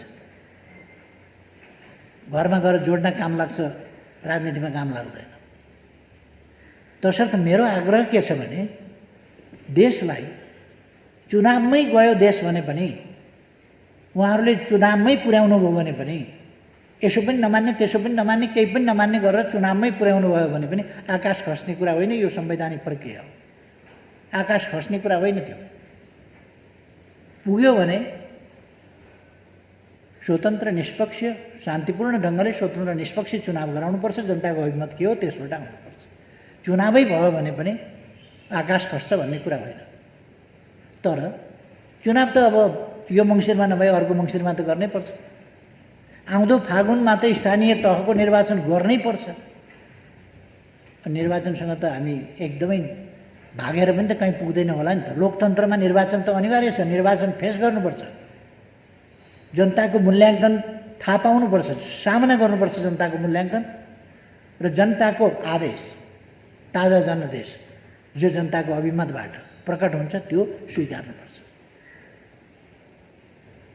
जनताको अभिमत एक अवधिका लागि स्वीकार्नुपर्छ यो सधैँका लागि होइन 5 वर्ष अहिलेको स्थितिमा 5 वर्ष हामीले जसरी चलाउने भनेका थियौँ त्यसलाई स्वीकारेको भए प्रचण्डजीले स्वीकारेको भए त यो समस्या आउँदैन थियो नि त उहाँले स्वीकार्नु भएन माधव नेपालले जनताको अभिमतलाई स्वीकारेको भए आफ्नै पार्टी ध्वस्त पार्न उहाँ तयार हुनुभयो कमसेकम 121 सिट नेकपा एमालेलाई दिएको त जनताको अभिमत हो नि त्यो कुरा माधव नेपाललाई मन्जुर छैन उहाँले सकेसम्म धेरैलाई राजीनामा गराएर भए पनि तोड्न चाहनुहुन्छ जनताको अभिमतको उल्लङ्घन गर्न चाहनुहुन्छ त्यसलाई भाँचखुच पार्न धुजा पार्न चाहनुहुन्छ अनि डेमोक्रेसीका कुरा गर्ने बिहानै बेलुकै कोटेश्वर धाएर नेकपा एमाले फुटाउन उद्योग गर्नुहुन्छ अनि लोकतन्त्रका कुरा गर्ने अस्थिरताको खेती गर्ने अनि फेरि लोकतन्त्रका कुरा गर्ने यी कुराहरू शोभनीय हुन सक्दैनन्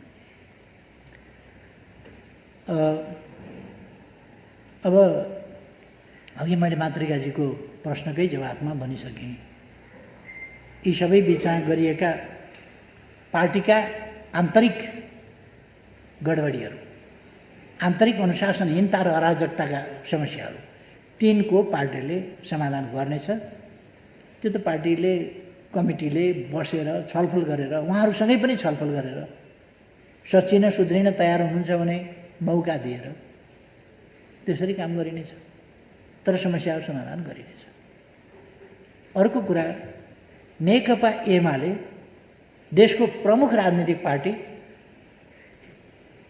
पपुलर भोटको हिसाबले पनि र सिटको हिसाबले पनि जनताले सर्वाधिक मत र सिट दिएको अर्थात् सर्वाधिक विश्वास गरेको भरोसा गरेको पार्टीको हैसियतले यसको काँधमा लोकतन्त्रलाई यताउता हुन नदिने, संविधानको रक्षा र कार्यान्वयन गर्ने गराउने, सङ्घीय लोकतान्त्रिक गणतन्त्रात्मक प्रणाली र हाम्रो संविधानले गरेका आधारभूत कुराहरू, व्यवस्थाहरू, यी कुराहरूको रक्षा गर्ने सबभन्दा बढी कर्तव्य पनि आफ्नो काँधमा छ भन्ने ठान्छ र त्यसै अनुसार त्यसको रक्षाका निम्ति यो उभिन्छ। लोकतन्त्रको भविष्यमा कुनै तलमाथि पर्न दिइने छैन, किनभने नेकपा एमाले यस देशमा छ र सङ्घीय लोकतान्त्रिक गणतन्त्रको रक्षाका निम्ति, संविधानको रक्षा कार्यान्वयन त्यसका निम्ति, प्रभावकारी कार्यान्वयनका निम्ति नेकपा एमाले यो अग्रभागमा उभिएर लडाइँ गर्छ।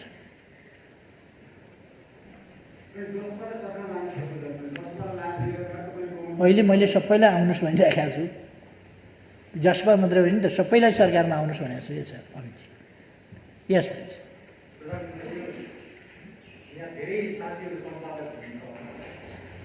हामी सम्पादक हुँदा चाहिँ पब्लिसरले सम्पादकका राजीनामा नदिकन अर्को सम्पादक खोज्ने चलन छ। अनि हामी पनि ठिक छ अर्को सम्पादक खोज्नुहोस्, आएपछि हामी राजीनामा दिन्छौँ, त्यति दिनसम्म पत्रिका चलोस् भन्छौँ। त्यो चाहिँ निजी कम्पनी हो। तर प्रधानमन्त्री पद र प्रधानमन्त्री चाहिँ सार्वभौम जनताले चुनेको, सार्वभौम संसदले चुनेको प्रतिनिधि हो र प्रधानमन्त्री कायमै रहँदाखेरि, एउटा प्रधानमन्त्री कायमै रहँदाखेरि राष्ट्रपतिले अर्को प्रधानमन्त्री खोज्ने प्रक्रिया सुरु गर्न दिन्छ। भोलि पनि कुनै प्रधानमन्त्रीले राजीनामा पनि दिएको छैन, ऊ कायमै छ, राष्ट्रपतिले त्यसरी खोज्यो भने त त्यो त अनैतिक, असंवैधानिक हुन्छ होला नि। र खास सिधा प्रश्न गर्न खोजेको प्रधानमन्त्रीजीले त्यसलाई सिधा जवाफ दिनु भएन। यसैमा म जोडिहाल्छु, अर्को पनि छ, प्रधानमन्त्रीलाई सजिलो हुन्छ। तपाईँ आजका दिनसम्म राजीनामा दिनुभएको छैन र प्रधानमन्त्री नै कायम हुन्छ। तपाईँले विश्वासको मत लिने समय पनि सकिएको थिएन। समय सकिएको भए राष्ट्रपतिजीले आह्वान गर्न सक्नुहुन्थ्यो। अब तपाईँ ऋषिजीले सोध्नुभयो, त्यसको पनि उत्तर नआएर मैले यसैमा खप्च्याएको। तपाईँ भरे 5 बजेसम्म तपाईँको नेतृत्वमा फेरि अर्को सरकार बनाउन भनेर दाबी गर्नुहुन्छ कि हुन्न? तपाईँ प्रधानमन्त्री अलरेडी हुनुहुन्छ, म फेरि प्रधानमन्त्री बन्नु पऱ्यो भनेर दाबी लिएर जानुहुन्छ कि जानुहुन्न? पहिलो प्रश्नमा चाहिँ के छ भने नि,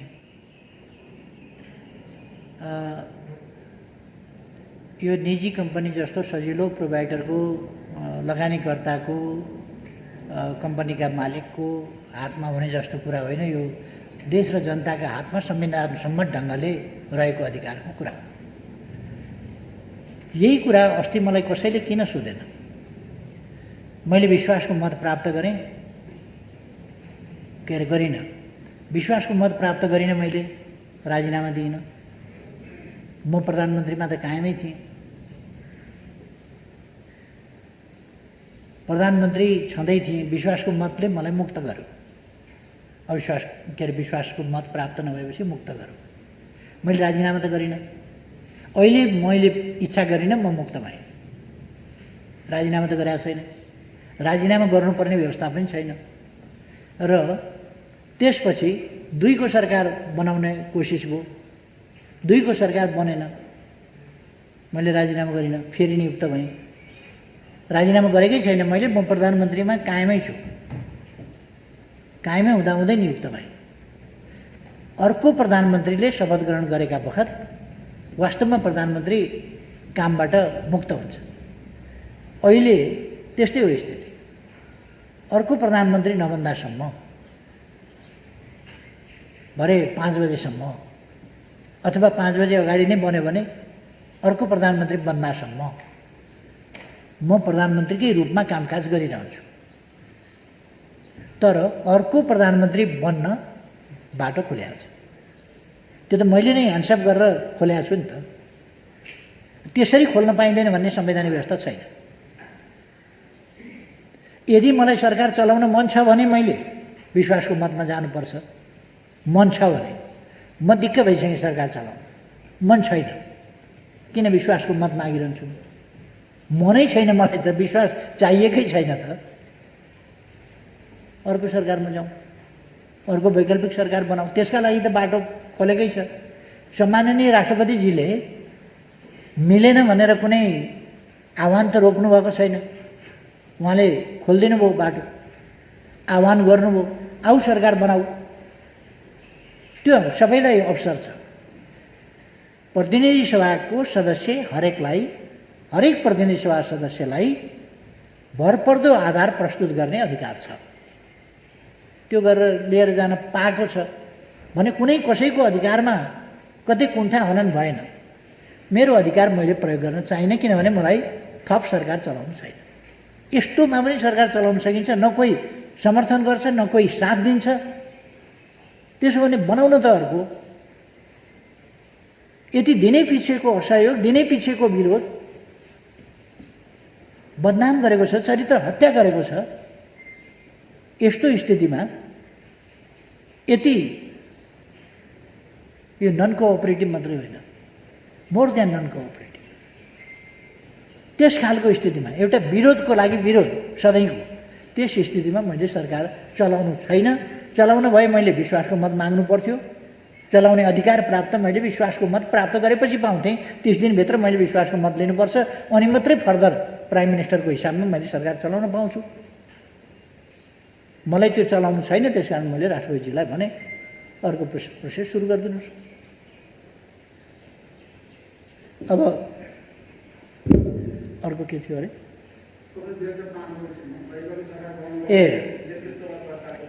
म दाबी गर्ने प्रयासमा छु, किनभने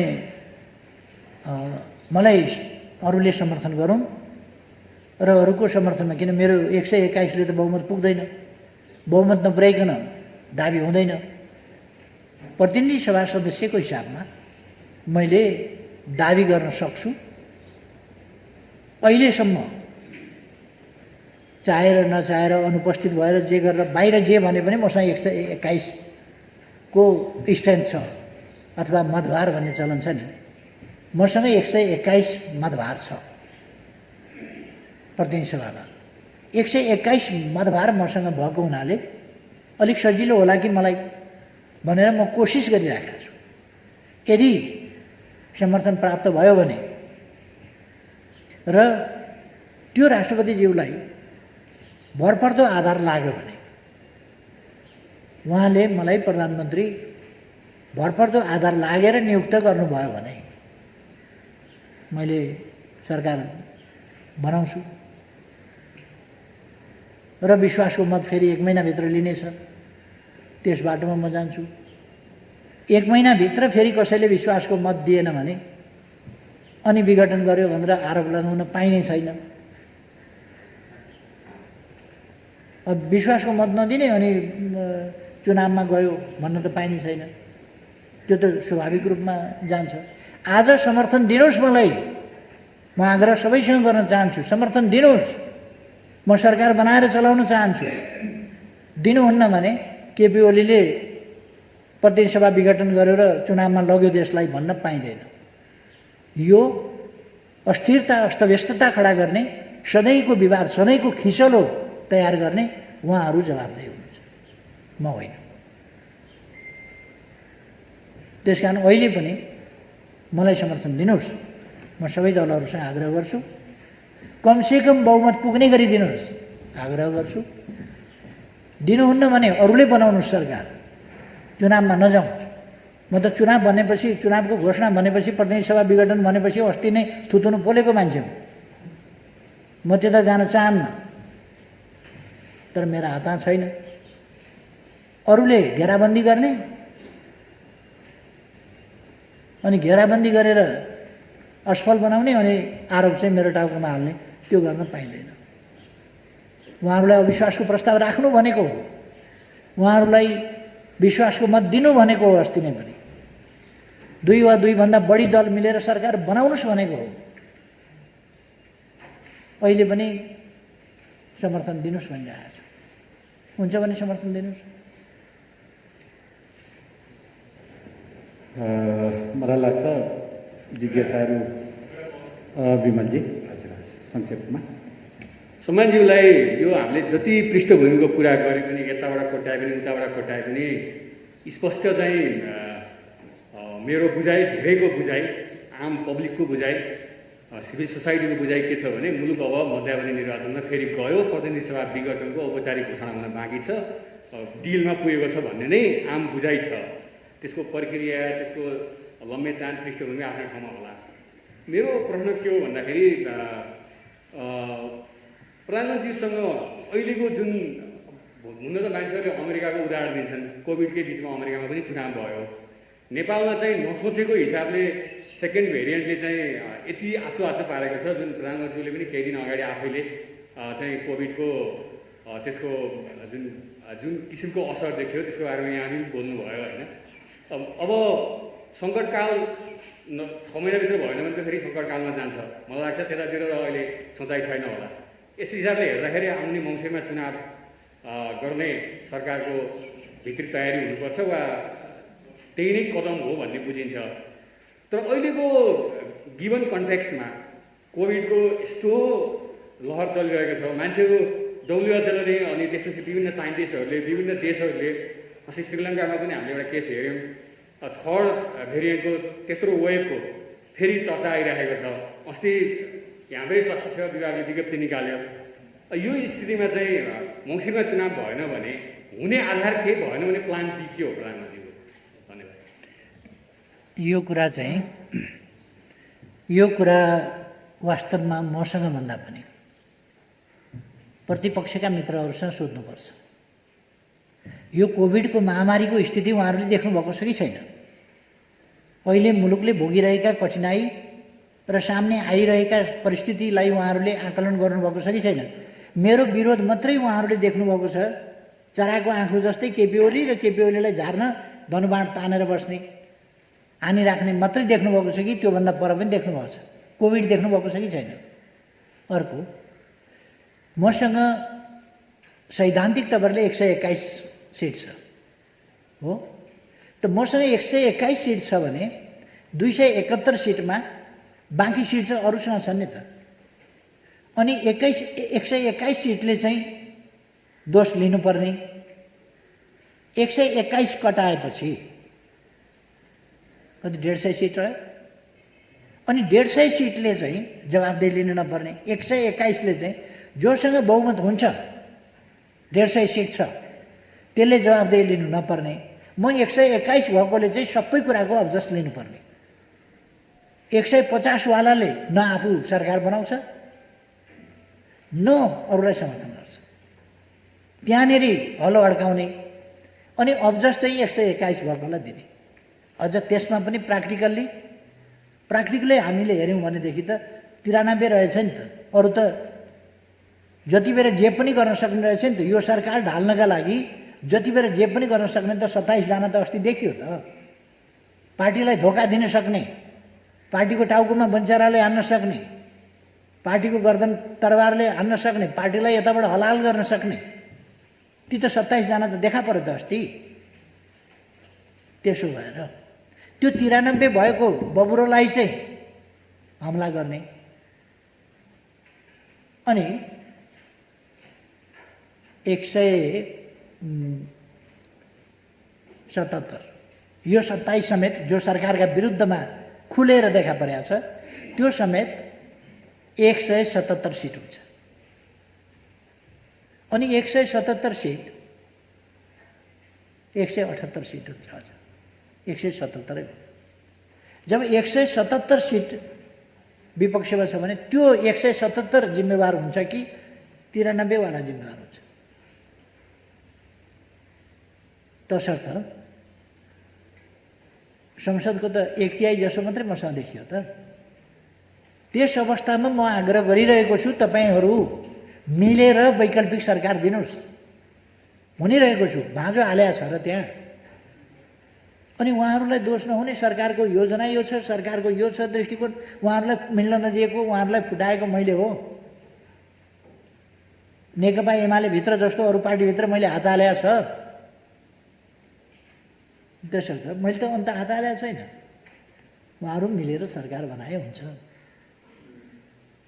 सक्नुहुन्न भने संसद बचाउँ, कठिन अवस्था छ, मलाई समर्थन गर्नुहोस्, मलाई समर्थन गर्नुहोस्। सब अन्तिम बसन्तजीबाट त्यसपछि टुङ्ग्याउँ पनि होला।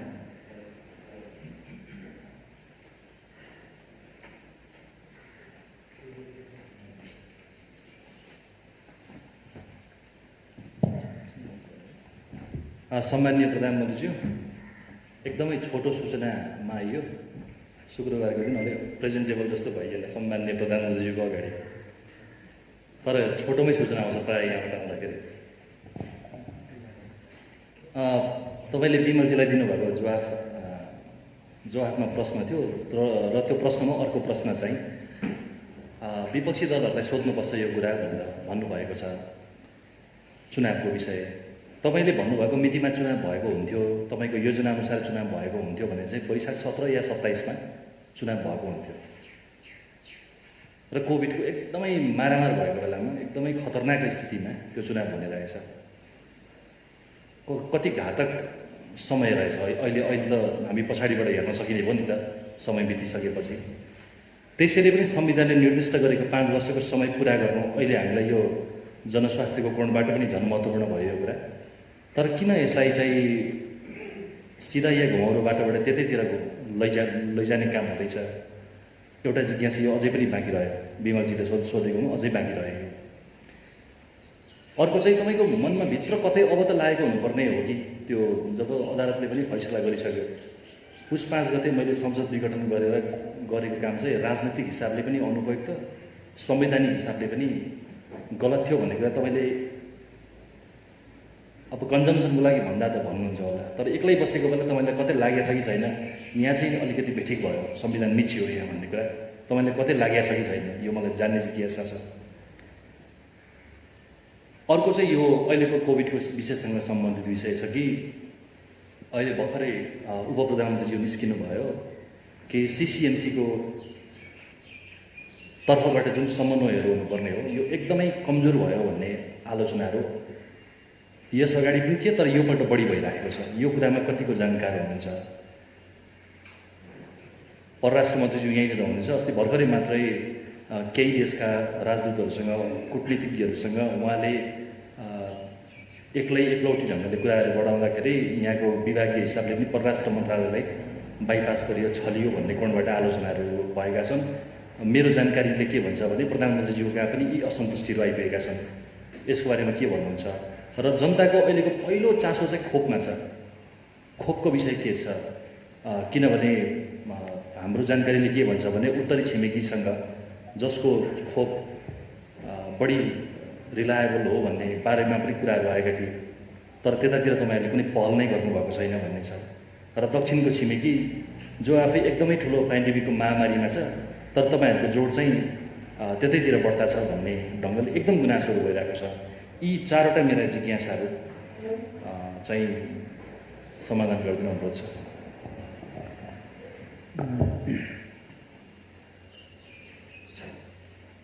पहिलो त कोभिडकै विषयमा जाउँ।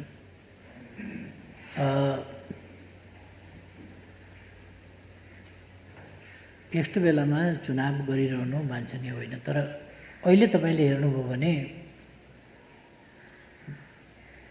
एउटा राष्ट्रको समय भनेको एक दिन पनि एकछिन पनि मूल्यवान हुन्छ। राष्ट्रको समय, त्यो राष्ट्रको समय चाहिँ त्यस्तो मूल्यवान समय यस्ता अनावश्यक र अनुचित कुराहरूमा खर्च भइरहेको छ। आज पनि हामी यहाँ जे काममा लाग्न पर्थ्यो यति बेर त्यसबाट समय निकालेर यहाँ हामी छलफल गर्नु परिरहेको छ पोलिटिक्सको बारेमा। किनभने पोलिटिक्स न अगाडि बढ्न सक्ने न अडिन सक्ने त्यस्तो खालको स्थितिमा छ।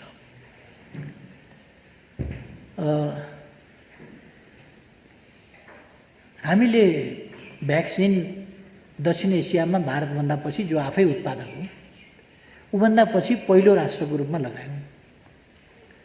त्यसका निम्ति हामीले थप 20 लाख डोजका लागि त्यो एकैचोटि ल्याएर पनि फेरि के हुन्छ भने त्यो समयभित्र लगाउन सकिएन भने त्यो एक्सपायर हुन्छ, फेरि त्यो कामयाब हुँदैन।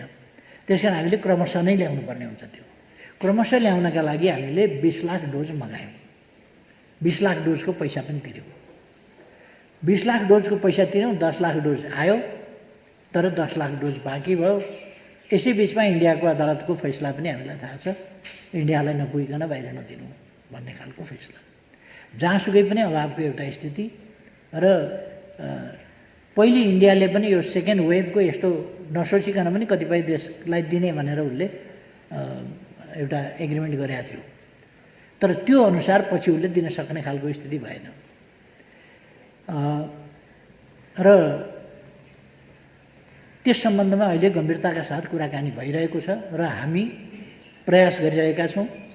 र म ठान्छु भारतको अदालतले पनि सीमाभन्दा उता सीमाले मानवीयतालाई निर्धारण गर्ने, मानवीय जीवनको रक्षाको प्रश्नलाई सीमाले उत्तरदायी वा अनुत्तरदायी बनाउने विषय ठान्दैन र यसलाई नितान्त एउटा राष्ट्र विशेषको समस्याको रूपमा अथवा राष्ट्रले गरेको उपलब्धि वैज्ञानिक खोज अध्ययन खास गरेर औषधिजन्य कुराहरूमा मानिसको जीवनसँग सम्बन्धित कुराहरूको उपलब्धि चाहिँ एउटा राष्ट्र विशेषको मात्रै हो, सँगै मानव जातिको उपलब्धिको रूपमा त्यसलाई मान्न सकिँदैन भन्ने अवश्य पनि भारतको कोर्टले गर्ला जस्तो मलाई लाग्दैन। त्यो कुनै प्रसङ्गवश त्यसरी निर्णय भए तापनि त्यसमा करेक्सन आउला भन्ने म ठान्छु। भारतको सिङ्गो जनसङ्ख्यालाई खोप दिइसकेपछि नेपालमा दिने भन्ने कुरा चाहिँ त्यसले वास्तवमा के भने त्यो यति असान्दर्भिक जस्तो पनि भइसक्छ। त्यसकारण त्यस निर्णयमा पुनर्विचार होला, हामी प्रयास गरिराखेका छौँ। अरूतिर पनि हामी कुराकानी गरिराखेका छौँ, अमेरिका बेलायत विभिन्न देशहरूसँग पनि कुरा गरिराखेका छौँ, युरोपीय देशहरूसँग जसले यो सेरम चाहिँ लिने गरेका थिए, सहमति गरेका थिए, सम्झौता गरेका थिए या बुकिङ गराएका थिए, त्यो उनीहरूले आफ्नै अन्तैबाट उपलब्ध भएपछि नलिने भए भने त्यो पनि प्राप्त गर्न सकिने स्थिति छ कि त्यसमा पनि हामी लागिरहेका छौँ। र तपाईँले भने जस्तै उत्तरी छिमेकी चीनको पनि खोप चाहिँ प्रभावकारी छ र त्यहाँबाट हामीले 8 लाख अनुदान पहिले प्राप्त गरेका छौँ र अरू थप लिने प्रयास हामी गम्भीरताका साथ गरिरहेका छौँ र उच्च स्तरमा पनि कुराकानीहरू भइरहेका छन् र हुनेवाला पनि छन्। त्यसो भएर यस सम्बन्धी पनि हाम्रो प्रयास चाहिँ जारी छ। अब जहाँसम्म कोभिडका बेलाको कुरा छ, यो एउटा जात्रा जस्तो कुरा होइन। मतदाताहरू आएर डिस्टेन्स मेन्टेन गरेर मास्क लगाएर भोट दिएर जान सक्छन्। यद्यपि यो परिस्थिति अनुकूल त होइन, तर यस्तै बेलामा जस्तो अमेरिकाको निर्वाचन निर्धारित समयमा हुने गर्छ, यस्तै बेलामा चाहिँ भयो। जति बेर महामारी एकदमै क्लाइमेक्समा थियो त्यति बेरै अमेरिकामा निर्वाचन भयो।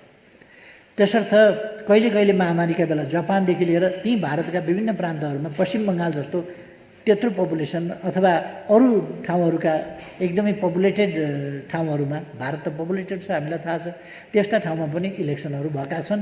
किनभने इलेक्सन भनेको चाहिँ स्वेच्छाले मात्रै गर्ने कुरा हुँदैन। इलेक्सन खास स्थितिमा, अब कुनै स्थितिमा रोकियो भने बेग्लै कुरा, नत्र सामान्यतया इलेक्सन जुन परिस्थितिले इलेक्सन निम्त्याउँछ त्यसलाई रोक्नु हुँदैन। यदि मैले भनेको समयमा इलेक्सन भएको भए डिस्टेन्स मेन्टेन गरेर गर्न सकिन्थ्यो, जसरी अरू देशहरूले गरेका छन् त्यसरी गर्न सकिन्थ्यो होला। अब त्यो भएन, त्यो नभएपछि त्यो आफ्नो ठाउँमा छ। तर यसको अर्थ के भनेदेखि यसै बेला गर्नुपर्छ होइन, तर अब फागुनमा त हामीले स्थानीय तहको निर्वाचन त गर्नै पर्नेछ।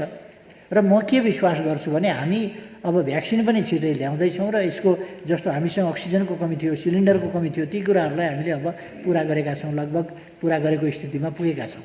त्यसर्थ अब भ्याक्सिन बाहेक अरू खालका इक्विपमेन्ट, भेन्टिलेटरका कुरा भए, अक्सिजनका कुरा भए, सिलिन्डरका कुरा भए, यी कुराहरूमा हामी कहाँ कमी रहँदैन। अब त्यसो भएपछि हामी यसलाई अरू खालका औषधिहरू, रेमडेसिभिर भनौँ या अरू खालका औषधिहरूको पनि अभाव नरहने खालको परिबन्ध हामीले त्यो मिलाएका छौँ।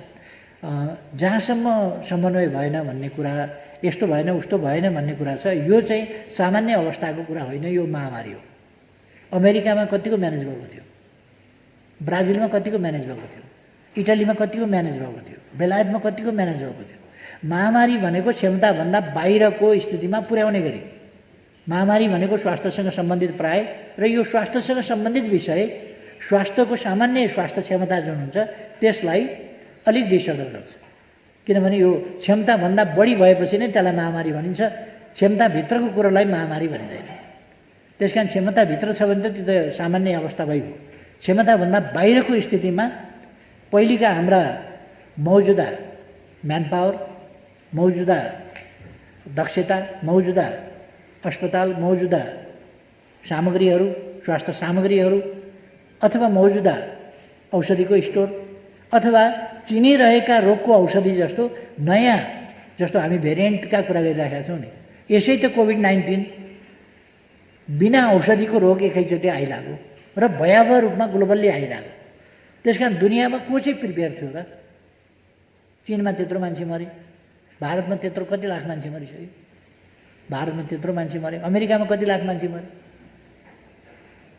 केही हजारको कुरा होइन, लाखौँ मान्छे मर्नु भनेको त अमेरिका जस्तो देशले पनि म्यानेज गर्न सक्दो रहेछ। त्यसकारण आलोचना गर्नु त सजिलो छ, तर यस्तो आकस्मिक रूपमा आइपर्ने महामारीहरू नियन्त्रण गर्न, त्यसलाई कन्ट्रोल गर्न केही समय लाग्छ र सरकारले आफ्नो ध्यान पूर्ण रूपमा फोकस गरेको छ कोभिडका विरुद्धको लडाइँमा र यसलाई नियन्त्रण गरेर छोड्छ।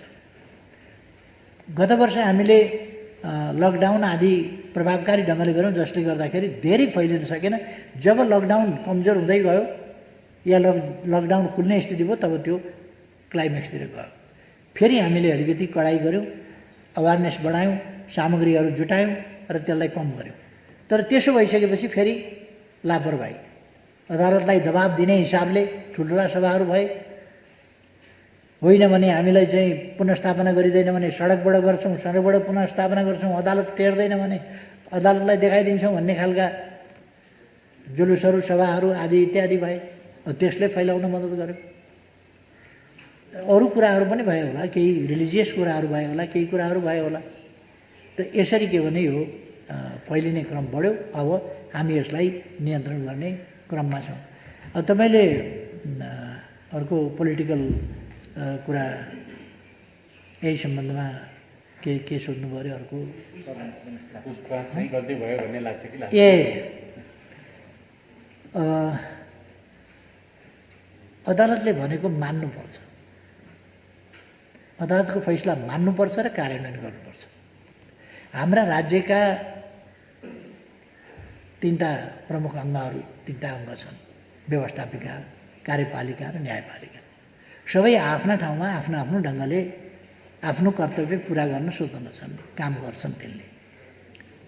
त्यसो भएर एउटाको कामलाई अर्कोले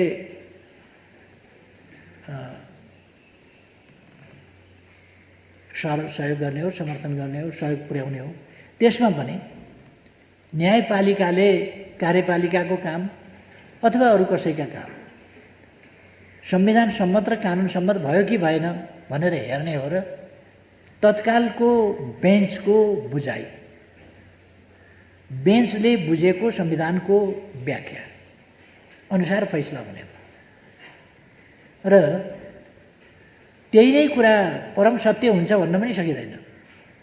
अर्को समयमा एकपल्टको नजिर अर्को समयमा उल्टाएको हुन्छ, अर्को समयमा गरेको फैसला अर्को समयमा फेरि त्यस नजिरलाई उल्टाएको हुन्छ। त्यसकारण त्यो विभिन्न कुराले त्यसलाई प्रभावित गरेको हुन्छ।